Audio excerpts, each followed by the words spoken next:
wasiirka wasaaradda warfaafinta wacyigelinta iyo dhaqanka Cabdilaahi Maxamed Daahir Cakuse oo ay weheliyaan maareeyaha telefishinka qaranka maareey ku-xigeenka telefishinka qaranka Cabdi Cali Mahdi iyo sidoo kale Mustafa Qodax ayaa waxa kulan ballaaran ay la yeesheen guddiga arrimaha bulshada ee golaha guurtida Jamhuuriyadda Soomaaliland kulankan ballaaran ee dhexmaray guddiga arrimaha bulshada golaha guurtida Soomaaliland iyo mas'uuliyiinta wasaaradda warfaafinta wacyigelinta iyo dhaqanka ayaa waxa ay kaga wada hadleen isla markaasina ay isku wareysteen arrimo doora ugu horeynba xubnaha guddiga arrimaha bulshada golaha guurtida Soomaaliland ayaa waxay wax ka weydiiyeen wasiirka wasaaradda warfaafinta wacyigelinta iyo dhaqanka Cabdilaahi Maxamed Daahir Cakuse qorshaha 5 sano ee soo socda ee wasaaradda warfaafinta wacyigelinta iyo dhaqanku ay leedahay kuwaas oo wasiirku si habsami uga jawaabay aad baan idinka mahadnaqaynaa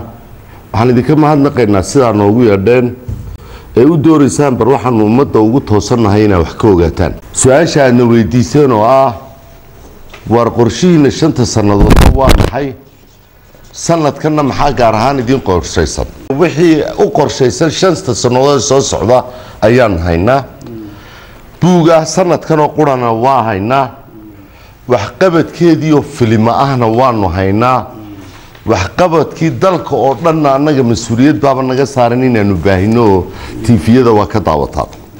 xilka iyagu ma aha warfaafintaas oo kaliya ee dawladda waliba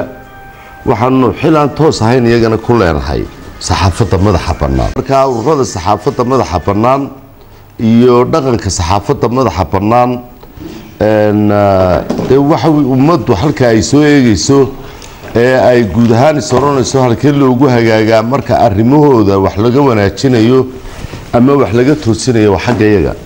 dadaal baan iyadana ugu jirnaa golaha wakiilada waxa yaala xeerka saxaafadda ee hore madaxweynihii hore iyo madaxweynaha Jamhuuriyadda Soomaaliya maanta Axmed Siraayo labaduba way ogolaadeen xeerka saxaafadda